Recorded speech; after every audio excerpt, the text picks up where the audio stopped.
السلام علیکم ورحمۃ اللہ وبرکاتہ۔ ان الحمد للہ نحمده ونستعینه ونستغفره ونؤمن به ونتوکل علیہ ونعوذ باللہ من شرور انفسنا ومن سیئات اعمالنا من يهده الله فلا مضل له ومن يضلل فلن تجد له وليا مرشدا وأشهد أن لا إله إلا الله وحده لا شريك له ولا ضد ولا ند ولا مثيل له ولا مثال له ونشهد أن سيدنا ومولانا ومعلمنا ومرشدنا ومخرجنا من الظلمات إلى النور محمدا عبده ورسوله أرسله الله بالحق بشيرا ونذيرا وداعيا إلى الله بإذنه وسراجا منيرا فقد بلغ الرسالة وأدى الأمانة ونصح الأمة وكشف الغمة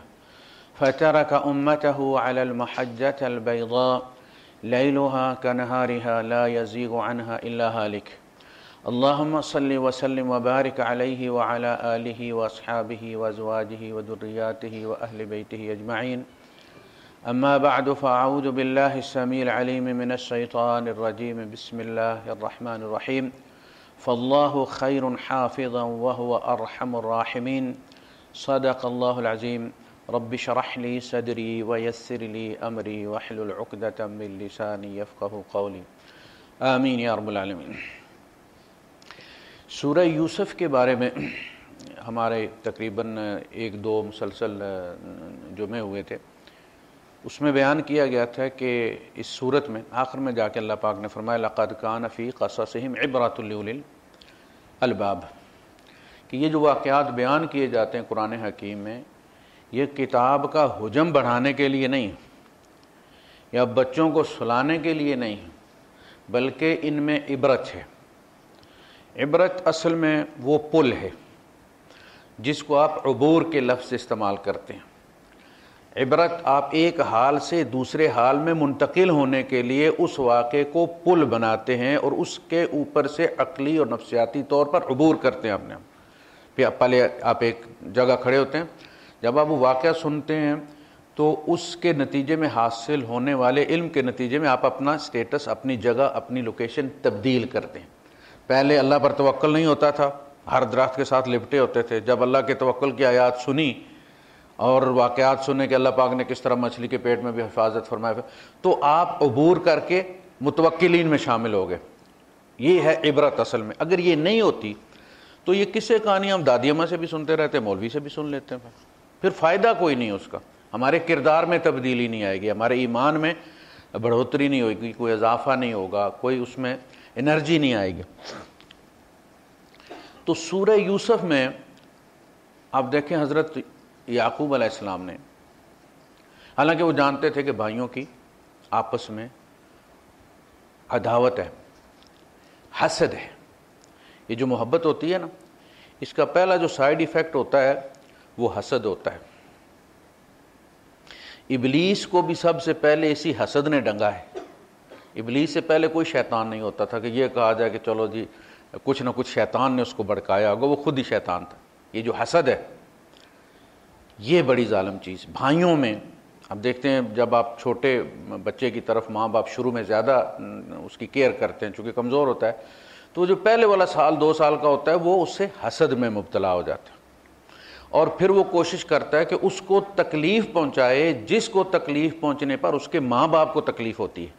یعنی وہ ماں باپ کو مار تو نہیں سکتا، ابھی چھوٹا ہے، پستول بھی نہیں خرید سکتا، تو وہ بھی پھر چونکہ اس کو تکلیف ہوئی ہے لہٰذا وہ یہ چاہتا ہے کہ ماں باپ کو بھی تکلیف ہو، تو وہ کیا کرتا ہے، وہ چھوٹے کی آنکھ میں انگلی کو سیڑ دیتا ہے، اور ٹانٹا شروع ہو جاتی ہے اور ماں رونا اور ادھر ادھر دوڑائے اور وہ مطمئن ہو جائے، کھینچ کے نیچے گرا دیتا ہے، اس کا ہاتھ مروڑ دیتا ہے، اس کی ناک۔ تو یہ حسد جس کو کہتے ہیں محبت، یہ اپنا رقیب برداشت نہیں کرتی۔ اللہ پاک انسان سے محبت کرتا ہے نا، اس لیے شرک برداشت نہیں کرتا، باقی ہر گناہ معاف کر دے۔ یہ شرک فی المحبت جو ہے نا، میرے احسان مند بنو، میں تم سے پیار کرتا ہوں، تم مجھ سے پیار کرو۔ تو وہ جانتے تھے کہ باپ ایک ہی تھا، مائیں دونوں کی الگ تھیں اور دونوں کی مائیں آپس میں بہنیں تھیں، یعنی پہلے ایک سے شادی ہوئی اور وہ فوت ہو گئی تو پھر دوسری بہن سے شادی کر لی۔ اس میں ہوتا یہی ہے کہ چلیں جی چونکہ اس کی بہن کی اولاد ہے تو یہ پالے گی، غیر کوئی آئے گی تو کیئر نہیں کرے گی، تو اس نسبت سے وہ سسرال والے بھی دوسری لڑکی دے دیتے ہیں کہ چلیں جی ہمارے نواسے پالے گی تو ہماری بیٹی جو ہے وہ دوسری بیٹی کی جگہ ہے۔ دوسری میں سے تھے حضرت یوسف علیہ السلام اور حضرت بنیامین اور حضرت زینب۔ آپس میں یہ دو پارٹیاں بن گئی تھیں۔ میں ہمیشہ جب دوسری شادی کی مخالفت کرتا ہوں اس کی سب سے بڑی وجہ یہ ہوتی ہے کہ میاں بیوی کا کچھ نہیں جاتا۔ عموماً شادی جس عمر میں مرد جا کے کرتا ہے اس میں وہ سیکنڈ ہینڈ ہوتا ہے، کوئی اتنی مارکیٹ ویلیو اس کی نہیں ہوتی، پہلی والی کو بھی اتنی پرواہ نہیں ہوتی، وہ بھی جوانی اس کی کھا چکی ہوتی ہے۔ مسئلہ ہوتا ہے اولاد کو،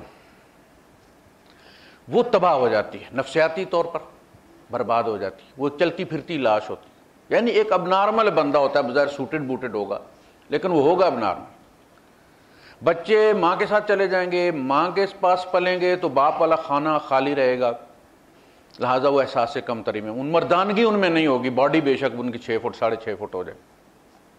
باپ کے پاس پلے گا تو کبھی بھی وہ اپنی بیوی کے لیے اچھا شوہر ثابت نہیں ہوگا۔ وہ عورت کا جو کھانا ہے، عورت سے جو انسان کا جو ذہنی توازن ہوتا ہے، وہ بیلنس ہوتا ہے، وہ نہیں ہوگا اس میں۔ تو وہ ایک نبی کے گھر میں بھی ہوا، یعنی اللہ پاک یہ بتانا چاہتا ہے کہ یہ کتنی ظالم چیز ہے۔ اور انہوں نے باپ کو بھی اس معاملے میں یہ بلیم کیا کہ ہمارا باپ جو ہے وہ یوسف اور اس کے بھائی کو زیادہ چاہتا ہے، جبکہ لاجیکلی اس کو ہمارے ساتھ تعلقات اچھے رکھنے چاہیے، ہم بڑے ہیں، وَنَحْنُ عُصْبَةٌ، ہم تو پورا گروہ ہے، گینگ ہیں، ہم 10 ہیں، ہماری فیور باپ کو لینی چاہیے، ہم اس کے دست و بازو بنیں گے۔ وہ 2 چھوٹے چھوٹے بچوں کی خاطر ہمیں ناراض کر رہے ہیں، ہمیں اگنور کر رہے ہیں۔ إِنَّ أَبَانَا لَفِي ضَلَالٍ مُبِينٍ، ہمارا باپ صریحاً مس لیڈ ہے، ان کو چھوٹے بچوں نے گھیر لیا ہے، اپنی طرف مائل کر لی ہے، لہذا انہوں نے کہا کہ اور کوئی طریقہ نہیں ہے، بہتر یہ ہے کہ یوسف کو باپ کی نظروں کے سامنے سے ہٹا دو تاکہ وہ تمہارے لیے باپ کا چہرہ خالی کر دے۔ یعنی ابھی آگے وہ کھڑا ہے، ہم 10 نظر نہیں آ رہے، اس ایک کو ہٹاؤ تاکہ اسے 10 نظر آئیں۔ اقتلوا یوسف او اطرحوہ ارضا یخلو لکم، خالی کر دے تمہارے لیے، وجہ ابیکم، تمہارے باپ کا چہرہ خالی کر دے۔ یہ ہر وقت جدھر بھی یہ جاتا ہے سورج مکھی کی طرح ہمارے باپ کا چہرہ اس کے پیچھے پیچھے جاتا ہے، اسی کو دیکھتا ہے۔ یعقوب علیہ السلام کو بچوں کے رویے سے پتہ تھا کہ بھئی یہ اریٹیٹ ہوتے ہیں یعقوب اور یوسف اور بنیامین سے، لیکن ایک دن انہوں نے کہا کہ جی ابا ہم کھیلنے جاتے ہیں تو ان دونوں کو مس کرتے ہیں، بھائی نہیں ہوتے، تو ایک تو یہ بڑے والا جو اس کو تو ہمارے ساتھ بھیج دیں، ارسلوا معنا غدا، کل ہمارے ساتھ اسے بھیجیں، یرتع ویلعب، کھیل کود لے گا۔ اب وہ یعقوب علیہ السلام نے پہلے تو مروت سے کہا کہ انی لا یحزننی ان تذهبوا بہ، جب اس کو لے جاؤ گے تو مجھے غم ہوگا، یعنی اس کے پیچھے میں لونلی فیل کرتا ہوں۔ تو انہوں نے دل میں کہا ہوگا علاج ہو جائے گا آپ کا، یعنی اور ان کو چڑھا دیا نا یہ بات کہہ کے کہ اس کے بغیر میں نہیں رہ سکتا، تو انہوں نے کہا ہوگا کہ رہ لیں گے، آپ فکر نہیں کریں، کرتے ہیں بندوبست اس کا بھی۔ اور مجھے ڈر یہ ہے کہ کہیں تم کھیلنے میں لگ جاؤ اور اس کو بیڑیا نہ کھا جائے۔ اب دیکھیں بہانہ بھی ان کو دے دیا، پتہ نہیں وہ سوچ سکتے نہ یہ سوچ سکتے، یہ بیڑیے والا بہانہ بھی ان کو انہوں نے دے دیا کہ مجھے ڈر یہ ہے کہ بیڑیا کھا جائے۔ انہوں نے وہی ٹرک استعمال کی کہ وہ والی بات ابا جی سچی تھی، آپ واقعی بڑے حکیم ہیں، بڑے جاننے والے ہیں، ہم تو نادان ہیں۔ وہ ہم کھیلنے میں لگ گئے، ریس لگا کے ہم دور نکل گئے اور پیچھے بیڑیا کھا گیا بھائی کو۔ تو سب سے جو قریبی رشتہ ہوتا ہے جس پر انسان بھروسہ کر سکتا ہے وہ والدین کے بعد بھائی ہوتے ہیں نا۔ بازار میں بھی چھوٹے بھائی جب چلتے ہیں تو بعد سے دوسرے بھائی کا جو ہے وہ ہاتھ پکڑ کے، یعنی ایک بھائی 5 سال کا ہے، دوسرا بھائی 6 یا 7 سال کا ہے، تو وہ 5 سال والا اور 7 سال والے کا ہاتھ یوں پکڑے ہوئے ہوتا ہے جیسا یہ $6 ملین میں نے، یہ اس کو بچا لے گا. یہ انسانی فطرت ہے کہ وہ جس پہ بھروسہ کرتا ہے، یعنی باپ کے ساتھ ہوتا ہے باپ کا ہاتھ پکڑتا ہے، بھائی کے ساتھ ہوتا ہے گرچہ بھائی چھوٹا، وہ جہاں بھی ملیں گے دونوں جوڑا ملے گا. یہاں تک کہ رات کو کہیں سوئیں گے بھی کسی کارٹن میں تو وہ دونوں ہی چھپ کے سوئے ہوں گے مل کے. سب سے جو قریبی رشتہ ہوتا ہے جس پر انسان بھروسہ کر سکتا ہے وہ بھائی. بھائیوں نے دھوکہ دے دی. لہذا جب دوسری بار بنیامین کو روک لیا حضرت یوسف علیہ السلام نے، تو بنیامین کو ساتھ نہیں بھیجا. یعنی جب وہ لینے گئے مصر میں غلہ تو انہوں نے بنیامین نہیں بھیجا، اور غلہ مانگنے والوں نے بتایا یوسف علیہ السلام کو کہ ہم دیکھیں لالچ کہ ہم تو آ گئے اور 10 ہم ہیں، ہمارا 11واں بھائی گھر میں بھی ہے. تو انہوں نے کہا کہ اچھا ٹھیک ہے، اس بار تم اس 11ویں کا بھی حصہ دے دیتے ہیں تمہیں، لیکن اگلی بار اگر تم اس کو لے کر نہ آئے تو تمہیں بھی نہیں ملے گا، اور اس کو لے کر آنا. تو ان کا نہیں، ہم ابو کو قابو کر لیں گے، مائل کر لیں گے، ہم اس پر ٹرک آتا ہے ہمیں ابو کا. تو انہوں نے والد سے کہا کہ ابا بھیج دیں ہمارے ساتھ. ایک بچہ ساتھ جائے گا تو 10 ہمارے 11واں، یہ بورے بھرے ہوئے آئیں گے تو ماشاءاللہ نکل جائے گا سال ہمارا. تو انہوں نے ساتھ میں یہ کہا کہ وَإِنَّا لَهُ لَحَافِظُونَ، ہم اس کی حفاظت کریں گے، یعنی ہم گارنٹی دیتے ہیں. تو یعقوب علیہ السلام نے کہا هَلْ آمَنُكُمْ عَلَيْهِ كَمَا آمَنْتُكُمْ عَلَىٰ أَخِيهِ مِنْ قَبْلِ، میں بالکل اسی طرح اس کو تمہارے سپرد کر دوں، تمہاری کسٹڈی میں دے دوں، تمہیں اس کا امین اور محافظ بنا دوں جیسے اس کے بھائی کا بنایا تھا میں نے تم کو. یعنی تمہیں یہ بات کہتے ہوئے ذرا بھی سوچ نہیں آئی کہ میری ابھی یادداشت ٹھیک ہے، تم اس کے بھائی کے ساتھ کیا کرتے، اور اب پھر مجھے تم یہ بات کہہ رہے ہو کہ تم اس کی حفاظت کرو گے. یہ جملہ تم نے کہا تھا جب یوسف کو لے کر گئے تھے. بہرحال جب انہوں نے وہ بوریا کھولا تو اس میں یوسف علیہ السلام نے لڑکوں سے یہ کہا تھا کہ یہ جو پیسے لائے ہیں یہ ان کے بوریوں میں رکھ دو، واپس نہیں کرنے، یہ لیں گے نہیں. انہوں نے پتہ نا ایک ہی خاندان ہے، بھائی ہیں، تو پتہ کہ یہ ہماری غیرت جو ہے وہ یہ بھیک نہیں لیتی، لہٰذا ہاتھوں میں دو گے تو وہ نہیں لیں گے، چھپا کے بوریے میں رکھ دو تاکہ وہ گھر میں جا کے کھولیں اور واپس آنے کے لیے ان کے پاس پیسے ہوں. یعنی ایسا نہ ہو کہ بس یہی متا تھی ان کی اور جا کے پھر پیسے ہوں نہ تو واپس نہ آئیں. لہٰذا بندوبست کر دیا کہ یہ پیسے واپس کر دو تاکہ یہ دوبارہ پلٹ کر آئیں. اب انہوں نے کہا کہ ابا جی یہ دیکھیں وہ کتنا اچھا بادشاہ ہے، غلہ بھی دے دیا ہے، پیسے بھی ہمارے واپس کر دیے ہیں، ہم اور کیا چاہیے ہمیں. اب ذرا ڈھیلے پڑے یعقوب علیہ السلام اور کہا کہ ٹھیک ہے جب تک تم قسم نہ کھاؤ. اب مزید انہوں نے پکا کیا ان کو کہ لَن أُرْسِلَهُ مَعَكُمْ حَتَّى تُؤْتُونِي مَوْثِقًا مِّنَ اللَّهِ، جب تک کہ تم اللہ کا میثاق، اللہ کا عہد مجھے نہ دو. اب دیکھیں یہ جو 10 بھی تھے نا یہ بھی مستقبل کے پیغمبر تھے. وہ جو آتا ہے نا ابراہیم و اسماعیل و اسحاق و یعقوب والاسباط، یہ اسباط اصل میں یہ ہیں، بس یہ بھی مستقبل کے پیغمبر ہیں.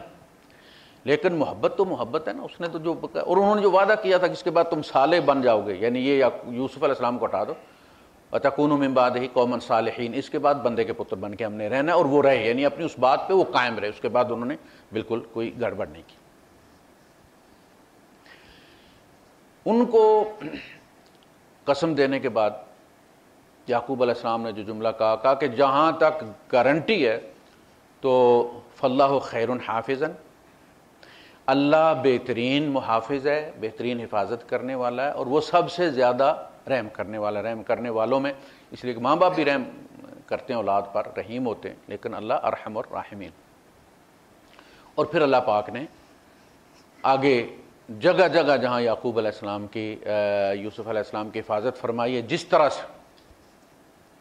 جس طرح ہینڈل کیا معاملے کو، جو بندہ جو بھی کرتا ہے وہ اصلاً، یعنی سورہ سے پتہ چلتا ہے کہ وہ اصلاً اللہ کی، وہ کر اپنی پلاننگ سے ہوتا ہے، اس کا اپنا ایجنڈا ہوتا ہے، لیکن اصلاً وہ اللہ کے ایجنڈے کی مدد کر رہا ہوتا ہے، اس کو پورا کر رہا ہوتا ہے۔ اب بھائی اگر یوسف علیہ السلام کو دیکھیں خواب انہوں نے دیکھا تھا بادشاہ بننے کا، تو صحرا میں تو کوئی بادشاہی نہیں تھی، کوئی ملک چاہیے، کوئی شہر چاہیے، شہر میں کیسے جائیں گے؟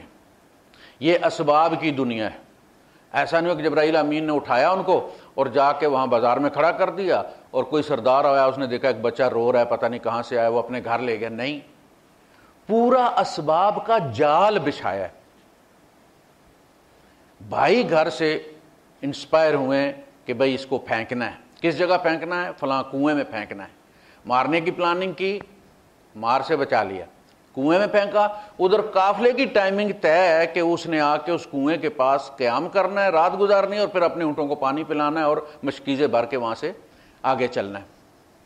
ان کی ٹائمنگ فکس تھی، ان کی کنویں والی ٹائمنگ بھی فکس تھی۔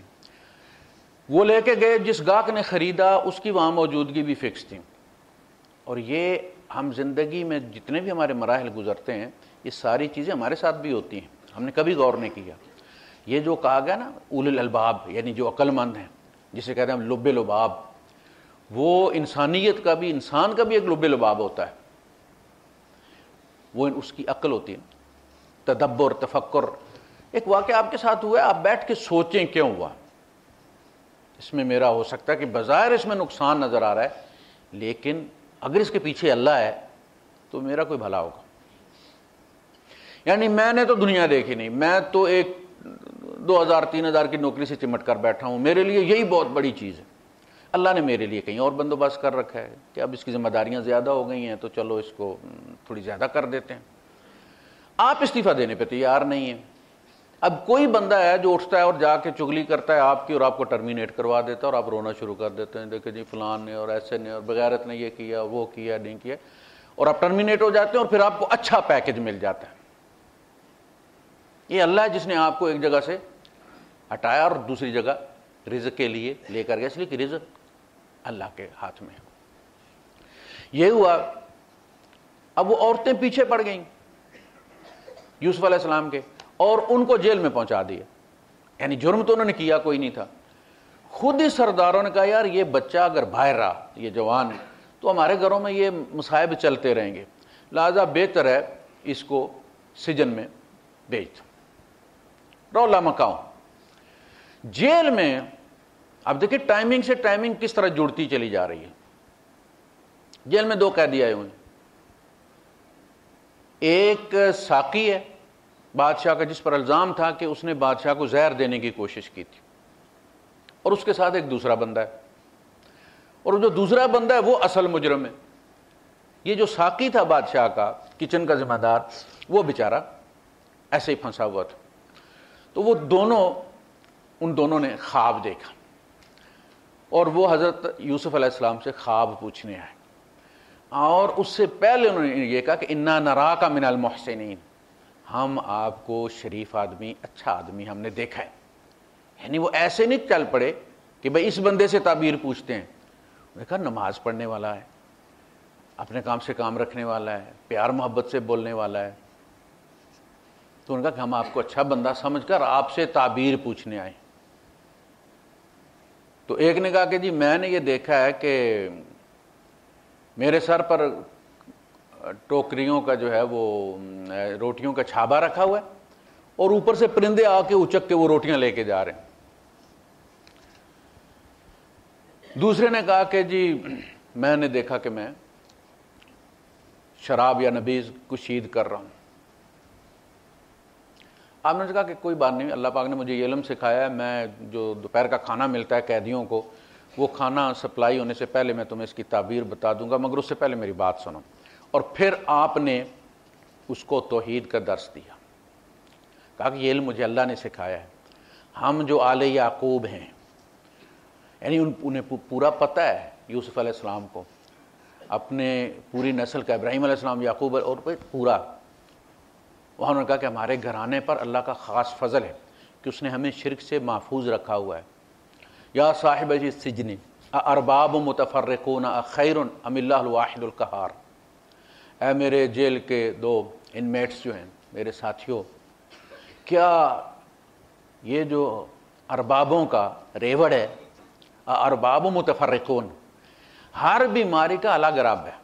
جیسے ہندوؤں میں ہر بیماری کا الگ دیوتا ہے نا، ہر حاجت کا، دولت کے لیے لکشمی دیوی ہے، اور وہ عذاب والی کالی دیوی ہے، اور اولاد والی درگا دیوی ہے، اور یہ سارے، تو ہر ضرورت کا الگ رب انہوں نے رکھا ہوا. اب ظاہر ہے کہ ضرورتیں تو انسان کی متفرق ہیں، تو پھر سب کو راضی کرنا پڑے گا نا.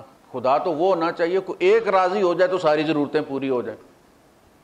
یہ سوکھا کام ہے. اللہ پاک نے مثال دی ہے. دیکھیں ہمارے اندر سے لوگ کہتے ہیں عقل استعمال نہیں کرنی، یعنی ہمارے یہاں علماء یہ کہتے ہیں کہ عقل استعمال نہیں کرنی، اور قرآن یہ کہتا ہے یہ آیا ہی لقومی یعقلون ہے، لقومی یتفکرون ہے، افلا یتدبرون القرآن ام علی قلوب اقفالها. یہ قرآن پر تدبر نہیں کرتے، یا کرتے ہیں اور اندر نہیں جاتا کیونکہ دلوں پر تالے لگے ہوئے ہیں. تو دلوں پر تالے ہمارے مولوی صاحب لگا دیتے. دل سے مراد وہ جو آپ کی پروسیسنگ فیسلٹی ہے، فیکلٹی آپ کے اندر جو نتائج اخذ کرنے والی ہے، وہ کہتے تم نے نتیجہ اخذ نہیں کرنا، عقل کو استعمال نہیں کرنا. کتنی بھی غیر معقول چیز ہے بس مان جاؤ. تو یہی روایات میں بھی کتنی بھی غیر معقول چیز ہضم کر جاؤ اس کو. وہ کہتے ہیں مٹھائی میں، پتہ ہے وہ جو جب ہوتی تھی نا الرجی ہوتی تھی تو کیا کرتے تھے، کہتے تھے جی مٹھائی میں مکھی رکھ کے اس کو کھلا دو. اب کھلانی مکھی ہے لیکن ایسے تو کھائے گا نہیں، لہٰذا اس کو پھر وہ یہ جو مٹھائی نہیں، یہ جو خاص ہوتا ہے جی وہ ٹکی والا کھوئے میں رکھ کے کھلا دو. اسی طرح یہ تقدس جو ہوتا ہے نا، اس میں رکھ کے پھر مکھی کھلائی جاتی. عقل استعمال کرنا، عقل جوہر ہے، عقل کی وجہ سے ہم انسان ہیں. یہ جو دو ٹانگوں پر ہم چلتے ہیں نا، یہ عقل کی وجہ سے چل رہے ہیں. یہ نہ ہو تو ہم میں اور وہ ریچھ میں کوئی فرق نہیں ہے. بیچارہ بڑی محنت کر کے کوشش کر کے 2-4 قدم سیدھا چلتا ہے، پھر گر پڑتا ہے. تو عقل جو ہے اس کو استعمال کرنا چاہیے. اللہ اس کا مطالبہ کرتا ہے، وہ کہتا ہے عقل استعمال کرو. تو مثال دی کہ ایک بندہ ہے، فیہ شرکاء متشاکسون، اس میں پارٹنر ہیں. اچھا، ایک غلام خریدنے کا ایک طریقہ یہ ہوتا تھا کہ ایک بندہ تو غلام خرید، پیسے والا ہے نا، وہ ایک خرید یا 10 خرید لیے. کچھ وہ بھی ہوتے تھے کہ جو کہتے تھے یار تھوڑے پیسے میں ڈالتا ہوں، تھوڑے تم ڈالو، تھوڑے تم ڈالو، تو ایک غلام ہم خرید لیتے، کوئی کم سوکھا ہو جائے گا، 2 گھنٹے میرے پاس کرے، 2 تمہارے، 2 تو وہ مل کر ایک غلام خرید لیتے تھے. اب اللہ پاک اس کی مثال دے رہا ہے، اور جو جس زمانے میں دے رہا ہے اس زمانے میں تو یہ بڑی ویزیبل چیز تھی سب کے لیے. ضرب اللہ مثلا رجلا فیہ شرکاء متشاکسون. اللہ تمہیں مثال بیان کرتا ہے ایک ایسے شخص کی کہ جس کے پارٹنر ہیں جنہوں نے مل کر خریدا ہے. شرکاء متشاکسون، متشاکس کا مطلب ہے ٹربل میکر، عنید، سٹبن. ایسا نہیں کہ بھئی یہ کہے کہ یار اچھا ٹھیک ہے تیرا کام زیادہ ہے تو تو رکھ لے، آج کا دن تو کام کروا لے، میں نہیں کرواتا. وہ کہے گا جی اتنے بجے اس کو میرے یہاں آنا ہی آنا، میں نے پیسے نہیں دیے، اس نے کام کے لیے بلایا. وہ دوسرے مالک کے پاس چلا گیا. اب یہ جب وہ آیا تو اس نے کلاس لی اس کو. انہوں نے کہا کیوں بھائی، میں نے پیسے نہیں دیے تھے، میرے پیسے حرام کے تھے، ادھر بیٹھ گیا تھا تو جا اس کے پاس پہلے کیوں چلا گیا؟ تو اس کی تو کھنچائی ہوتی رہے گی. وہ 3-4 میں سے روز کوئی نہ کوئی اس پہ ناراض رہے گا. کتنوں کو راضی کرے گا؟ وہ سب کو راضی نہیں کر سکتا. وَرَجُلًا سَلَمًا لِرَجُلٍ، اور ایک بندہ سالم کا سالم ایک بندے کا غلام ہے. اب بتاؤ سوکھا ہے یا نہیں؟ حال یستویان مثلا، کیا ان دونوں کا حال ایک جیسا ہوگا؟ تو پھر ایک خدا ارباب متفرقون خیر ام اللہ الواحد القہار، ایک رب کو راضی کر کے ساری حاجتیں دنیا اور آخرت کی پوری کروا لینا زیادہ سوکھا کام ہے، یا اربابوں کے درجنوں کے درجن، سیٹ کے سیٹ، ان کو راضی کرنا؟ ہمارے یہاں بھی یہی ہے. وہ پیر کھارا شریف گردوں کا علاج کرتے، وہ ایک جگہ مفتیاں شریف وہ باولے کتے کا علاج کرتے ہیں. وہاں کی مٹی جا کے کھا لیں، اور باولے ہو جاتے ہیں لوگ، لیکن بابے پر کبھی الزام نہیں لگاتے، کہتے ہیں اسی نے کوئی مس ہینڈلنگ کی ہوگی۔ اسے بابا شاہ کمال یا دولے شاہ بچے دینے کے لیے، دمیاں والی سرکار پتر دینے کے لیے، بہت ساری، خارش والے بھی ہیں، الرجی والے۔ یہ ہمارے مسلمانوں کے خدا ہیں، ہم ذرا لٹا لیتے ہیں، ہندو کھڑا کر لیتے ہیں اس کو۔ غیر اللہ جسے بھی آپ مانگیں۔ اور مکے والے جن کو اپنا شفیع یا واسطہ بناتے تھے وہ بھی زندہ تھے، قرآن نے بار بار کہا کہ ان تدعوہم لا يسمعوا دعاءکم، اگر تم انہیں پکارو تو یہ تمہاری پکار سنتے نہیں۔ کلیئر کٹ، بڑی سیدھی سی بات ہے۔ جو قبر میں چلا گیا ہے وہ آپ کی کوئی بات نہیں سنتا۔ اب قیامت کے دن اٹھے گا تو پھر معاملہ ہوگا جو بھی ہو۔ ان تدعوہم لا يسمعوا دعاءکم وَلَوْ سَمِعُوا مَسْتَجَابُوا لَكُمْ، بائی دا وے سنتے ہوتے تو تمہاری مدد کوئی نہیں کر سکتے۔ تم نے خود ان کو غسل دیا، خود کفن پہنایا، خود ان کی قبر کھود دیا، خود لٹایا، تم نے ان کے انگوٹھے تم نے کھولے ہیں، تم نے منہ ان کا قبلے کی طرف کیا، وہ بے بسی کا وہ عالم ابھی تک بھی ویسا ہی ہے۔ اندر جاتے وہ $6 ملین مین نہیں بن گئے، بے بس ہیں اسی طرح۔ وَلَوْ سَمِعُوا مَسْتَجَابُوا لَكُمْ وَيَوْمَ الْقِيَامَةِ يَكْفُرُونَ بِشِرْكِكُمْ، اور قیامت کے دن وہ تمہارے شرک کا انکار کر دیں گے۔ کفر کس کو کہتے ہیں؟ انکار۔ کہ اللہ پاک ہمیں پتہ ہی کون نہیں ہے، یہ پیچھے مانگ رہے تھے اور ہمیں داتا بنایا ہوا تھا اور ہم سے آجتیں مانگ رہے تھے، ہمیں پتہ ہی کون نہیں، ہم تو مٹی سے مٹی تھے۔ تو پتہ چلا وہ زندوں کو بھی مانتے تھے۔ وَيَوْمَ يُحْشَرُ النَّاسُ كَانُوا لَهُمْ أَعْدَاءً وَكَانُوا بِعِبَادَتِهِمْ كَافِرِينَ، اور جس لوگ اکٹھے کیے جائیں گے یہ ان کی عبادت کا انکار کر دیں گے، كَانُوا لَهُمْ، اور الٹے ان کے دشمن بن جائیں گے کہ ہم نے تو محنت کی تھی کہ اللہ پاک بغیر حساب کتاب ہمیں جنت میں لے جائے، تم نے بغیر تو پیچھے ہم کو خدا بنا کے اب کٹہرے میں کھڑا کر دیا ہے۔ اس گرمی میں، اس حشر کی گرمی میں تم نے ہمیں کٹہرے میں، ہماری عبادت تو چلی گئی۔ پھر آخر اللہ عیسیٰ علیہ السلام کو بھی تو کھڑا کرے گا نا کٹہرے میں۔ یا عیسیٰ ابن مریم انت قلت للناس اتخذونی وامي الہین من دون اللہ، اے مریم کے بیٹے عیسیٰ، کیا تو نے کہا تھا لوگوں سے کہ مجھے اور میری ماں کو بھی خدا بنا لو؟ 3 گاڈ ٹرینیٹی وہ تم نے کہا تھا۔ تو اللہ پاک کو پتہ انہوں نے نہیں کہا، لیکن چونکہ قوم الزام لگا رہی ہے ان پر کہ انہوں نے کہا تھا، ہم ان کی تعلیمات پر چل رہے ہیں، تو اللہ پاک انہیں بلائے گا کٹہرے میں، آپ کیا کہہ رہے تھے؟ کہیں گے نہیں اللہ میں جب تک تھا یہ بیماری تھی نہیں ان کو، کنت شہیدن علیہم، میں اس چیز کا گواہ ہوں کہ میری موجودگی میں یہ 3 خدا کوئی بھی نہیں تھے، تو ہی ایک اکیلا تھا، میں تو یہی بتا کر آیا تھا، ما قلت لہم الا ما امرتنی بہ ان اعبدوا اللہ ربی و ربکم، میں تو نے یہی تعلیم دے کر آیا تھا کہ اللہ کی بندگی کرو جو میرا بھی رب ہے تمہارا بھی رب ہے۔ میں نے یہ نہیں کہا کہ میرا باپ ہے اور تمہارا رب ہے، میرا بھی رب ہے تمہارا بھی رب ہے۔ وَكُنْتُ عَلَيْهِمْ شَهِيدًا مَا دُمْتُ فِيهِمْ، اور میں اس چیز پر گواہ ہوں کہ اس وقت تک یہ مرض نہیں تھا جب تک میں نے میرا۔ فَلَمَّا تَوَفَّيْتَنِي، پھر جب تو نے مجھے وفات دے دی، كُنْتَ أَنْتَ الرَّقِيبَ عَلَيْهِمْ، تو پھر تو نگران ہے، تو جانتا ہوگا پیچھے کس نے یہ مرض ان کو لگایا۔ وَأَنْتَ عَلَى كُلِّ شَيْءٍ شَهِيدٌ، اور تو ہر چیز پر گواہ ہے، یعنی اب تیری گواہی شروع ہوتی ہے۔ تو یہاں انہوں نے نہیں کہا کہ جب میں ان میں تھا تو یہ بیماری کوئی نہیں تھی، میں جب چلا ہے تو نے مجھے وفات دی، جیسے ہمارے بزرگ کہتے ہیں کہ جسم سمیت اٹھا لیے گئے، تو جب تو نے مجھے وفات دی تو تو پیچھے نگران تھا، لیکن جب تو نے مجھے دوبارہ بھیجا تو میں نے دیکھا وہ تو خانہ خراب واقعی 3 خدا بنا کے بیٹھے ہوئے تھے۔ پھر تو گواہ کہ میں نے ان کو تبلیغ کی اور میں نے انہیں کہا کہ 3 خدا نے، وہ سین ہے ہی نہیں، ٹوٹلی 2 ہی انہوں نے کہا۔ جب تک میں رہا میں نے یہ کہا، پھر تو نے وفات دی تو ان کا نگہبان ہے۔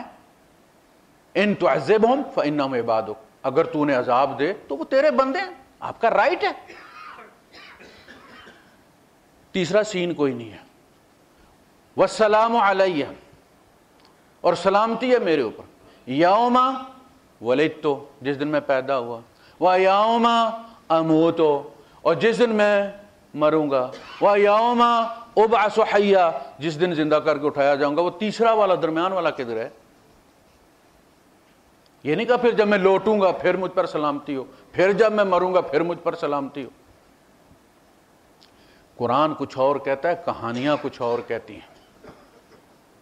تو ارباب متفرقون خیر، یہ ان کو تبلیغ کر لیں، یعنی مسئلے کے لیے وہ آئے ہیں اور وہ ان کو توحید کا سبق پڑھا رہے ہیں۔ ایڈریس انہیں سارا اپنا پتہ ہے، لیکن کہیں نہیں کہ حضرت یوسف علیہ السلام نے سنا کہ کوئی قافلہ کنعان میں سے گزر کر جا رہا ہے آگے فلسطین کی طرف، تو انہوں نے کوئی میسج دیا ہو، کوئی سنیا دیا ہو، ان کے پیچھے گئے ہوں کہ یار وہاں میرا باپ ہے، میرے بھائی ہیں، پلیز تم ان کو بتا دینا کہ یوسف یہاں مصر میں ہے۔ نہیں، ان کو پتہ ہے یہ میرے رب کی اسکیم ہے، اس کے پیچھے کچھ ہے۔